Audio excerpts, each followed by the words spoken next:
sejam os direitos humanos, né? Nós sabemos que, como diamante ético, como resultado de processos históricos, antropológicos, filosóficos e até mesmo religiosos, sociológicos e científicos libertários, dos quais eu falava anteriormente, nós temos documentos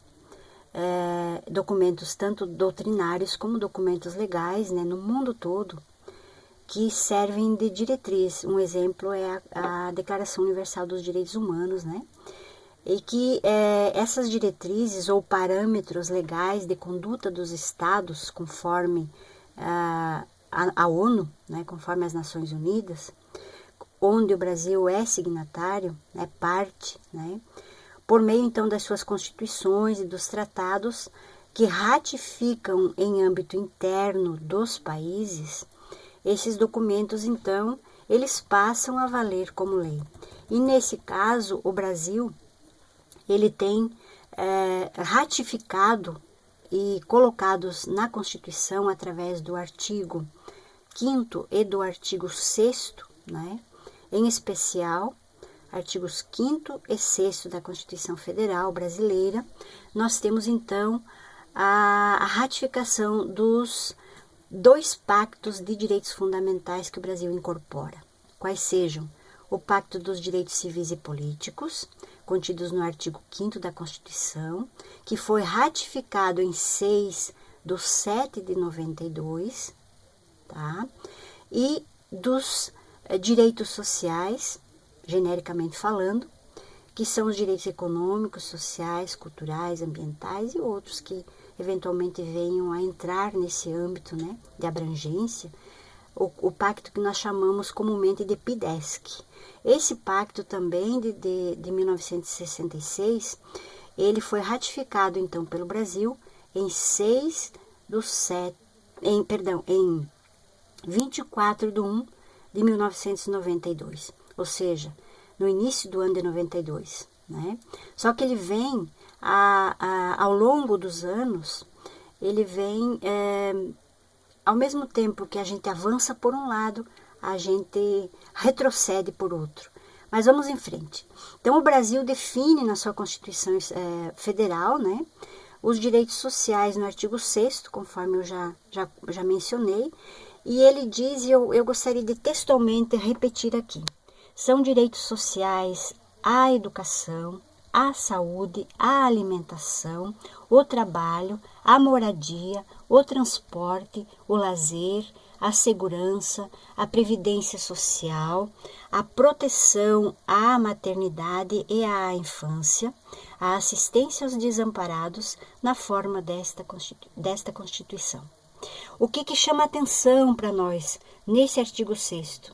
Que o direito à alimentação, ele só foi incorporado a esse artigo no ano de 2010. Olha quantos anos após, né, a promulgação da Constituição Federal.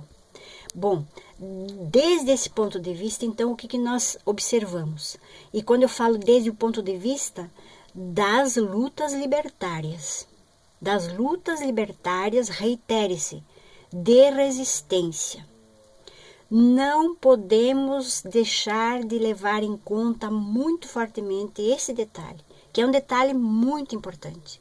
O detalhe de que os direitos humanos, ao longo dos séculos, ao longo das décadas, ao longo dos anos em geral, eles só avançam, eles só são incorporados às legislações, eles só são transformados em leis nacionais, ou mesmo até, alguns deles até regionais, ou quem sabe, do ponto de vista da Corte Interamericana de Direitos Humanos, por exemplo, regional, a Corte Africana, a Corte Europeia, né? E também, falo em região mundo, né?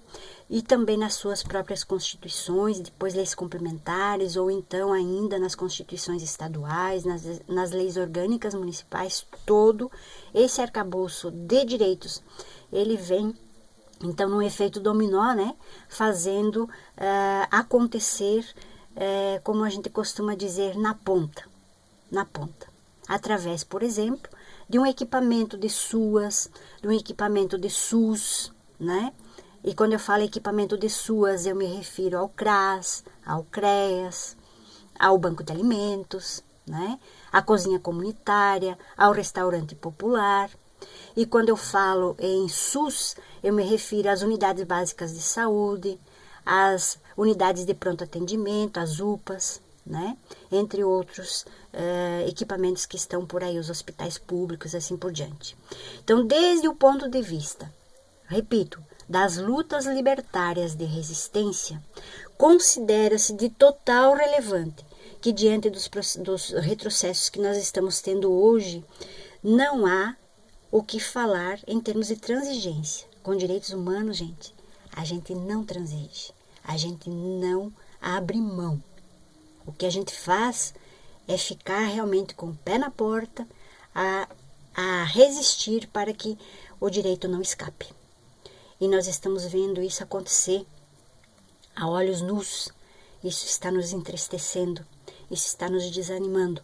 Porém, acho que nós precisamos continuar firmes. Firmes, fortes, unidos, não largando um a mão do outro o tempo todo, no movimento, nas campanhas, no que for necessário para que a população em geral, todavia nesse momento tão triste de pandemia, né, e que vai durar, acredito eu, e pelas expectativas de especialistas vai durar ainda bastante tempo. Então, que a gente tenha essa consciência.